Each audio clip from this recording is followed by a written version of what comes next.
What's up everybody? Thanks for tuning in. In today's video, we're gonna look at some hurdle jumps to make you a better speed skater. There's really just 4 exercises, but I think they are super beneficial. I mostly use them as part of my warm-up or just waking up my nervous system before a skating session. However, if you are down for it, you can do this as an entire individual workout and just do it repeatedly over and over. These are not meant to be explosive hurdle jumps. We're not looking at a plyometric workout here. On the other hand, we are looking at dialing in the position and just getting better at the landing and the push off between each stroke and push as we're out skating. So 2 things that you would need to remember for these 4 exercises is build pressure right from the bottom. So when you're in that low position, the first thing you do when you start the jump is to already load up and push straight from the position. Don't let yourself get up to a higher position before you actually start pushing. So right from the bottom, make that jump happen. The next thing is land in a low, powerful position, just like you would if you're out skating. So build from a low position and land in a low position. Ideally, you're gonna do these jumps continuously, but at first, I think it's way more important that you find that right position. If that means you need to use the other leg to guide you as a balance thing, that's totally okay. If that means you need to pause in between each jump, that's also okay. And ultimately, before you let that stop you from getting into these exercises, you do not need hurdles. Again, it's not about jumping high or far or killing yourself in this workout. It's really just about being strong in the skating position and efficient and well balanced. So no need for actual hurdles. As you can see in this video, I'm really just using whatever I could find in our home gym here where we live. So anything will do. The 4 exercises are, the first one is jumping on one leg, landing on the other, jumping on one leg, landing on the other. And that's it, as you can see here. It's very important. I will remind you now, I'll tell you at the end of the video, that you do all these exercises both ways. These are not corner exercises necessarily, and even if they were, I would still recommend you to do it clockwise and counterclockwise just to even out. And even though you won't necessarily use it in a race, being able to do it means that you got the skills to balance and to be efficient on your skates. So it's just a good thing to learn. Same goes for everything on skates. If you can do it one way, you should do it the other way as well. So first one, take off with one leg, land on the other, reset on one, land on the other. Find a good rhythm, explode from a low position, land in a low position. Now the next one, very simple, jump on the same leg, single leg hurdle jumps.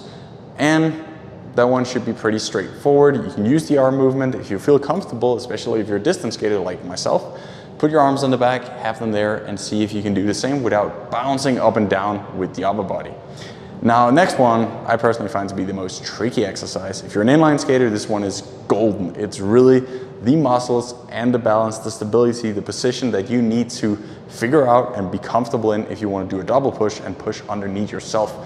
You push, and it's an outward hop. So you jump to the side, constantly landing, if you can, a little on the outer edge. If you do this properly, you are not able to pause the movement, as you will have your leverage and your center of gravity a little beyond where your body actually is. Tricky one, don't go with the hurdles if you're nervous of twisting an angle here, just feel it out at first. And then when you got that figured out, you can add the hurdles just to motivate you to jump a little higher or practice landing in a specific spot. Now the final one is easier with a belt, but it is just crossover jumps. Being able to land properly. Even though it feels a little awkward, try and still extend the leg. I know you can't land in a perfect position because you would tilt over, but try at least the leg you're landing on, have that imitate the crossover push to, the furthest extent you can, even though if the other leg is not fully extended and you don't have that lean you would want for an actual crossover. Still a great exercise to train those muscles and just be solid right as you land that leg. And those were really just the 4 exercises. Before we leave, there's 2 things I want to recommend you. Well, 3 actually. The first one is subscribe to my channel for more cool stuff. The next one is use the wear bands resistant band system. It will minimize the impact, maximize the gains of it. It's really just going to make you better in less time, especially for exercises that are technically simple-ish as these. And then get a tent massage stick. It's a thing I've been using. It's focal vibration therapy. So it's a tiny, tiny massage gun, easy to bring anywhere, but it just triggers so well in these small muscle groups that I'm pretty sure all skaters can relate to. The shins for me, the lower back, sometimes the calves as well. Things just get really tense when you balance on wheels or blades. And I found that this very tiny trigger point can really just like generate more pressure in a small area.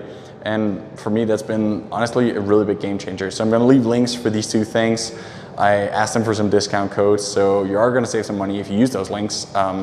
Those are things that have helped me progress as a skater. So if they can help you guys, I would love to, you know, be part of that. Yeah, just let me know what you want to see in the next video. I love making these. It's fun sharing what I learned as a skater. So let me know if you have any questions, block them in the comment section and I'll come back to you with the most qualified answer I can come up with. If you do not know how to actually train things like this, dryland, I made a very complete, I would say, training plan called the Dryland Masterclass. Really just 100 days of dryland training that gets you from a rookie to a pro. What do I think you should spend the most time on? Which exercises should you put first? For how long? How many sets? How frequent should you do these? That is all part of that plan. So there's a free preview and you can purchase it, lifetime access for just $50, $50 US. So yeah, I hope that can inspire you a little. Just look forward to having you for my next video. Over and out. See you guys.